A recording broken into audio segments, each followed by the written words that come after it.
तू सच्चा तेरा नाम सच्चा अनंत। पृष्ठ 990। सतपुरुष बाबा फुलसंदे वाले कहते हैं, हे परमेश्वर, मैं तुमसे दूर हूँ लेकिन पास भी।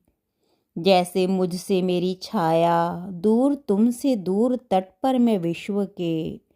अजनबी अजनबी से मुझसे मेरे प्राण। अज्ञान के तट से आती तुम्हारी लहरें, तुम्हें छू छू कर आ रही हैं इस ओर। अंतर्नाद झंकार उठता है प्राणों के कण कण को। सतपुरुष बाबा फुलसंदे वाले फरमाते हैं, हे देवपुत्रों, जिन अधकचरे योगियों की सब वासनाएं शांत नहीं होती, उन्हें उस सत्य चेतना का अनुभव होना असंभव है।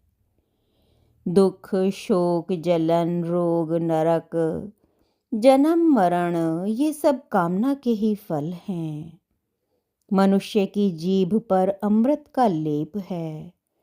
अगर वह उस अमृत को जानने की कोशिश करे, वह अमृत क्या है? सत्यवाणी, परमेश्वर के मंत्र का जाप, मधुर वाणी और कम बोलने या मौन रहने का अभ्यास।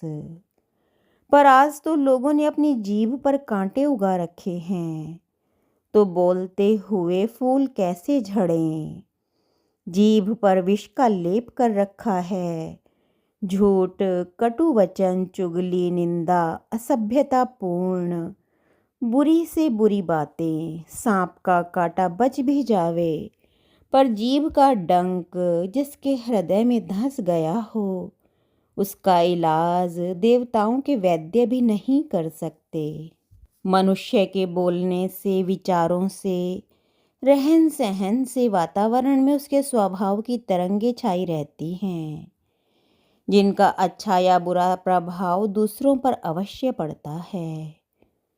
जहाँ सत्पुरुष विराजते हैं, वहाँ सर्वत्र वातावरण में ईश्वरीय शांति की तरंगें व्याप्त रहती हैं, और जहाँ दुष्ट आत्मा वाले मनुष्य रहते हैं, वहाँ के फल और फूल भी सूख जाते हैं।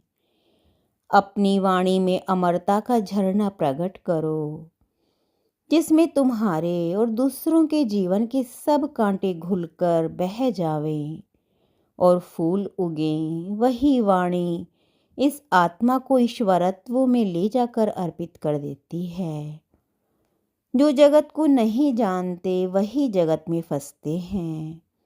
जो परमेश्वर को नहीं जानते वे ही परमेश्वर से विमुख रहते हैं। सांसारिक संपदा के मिलने पर अभिमान और परमेश्वर की सेवकाई मिलने पर निरअभिमानता और हृदय में अपार शांति आ जाती है।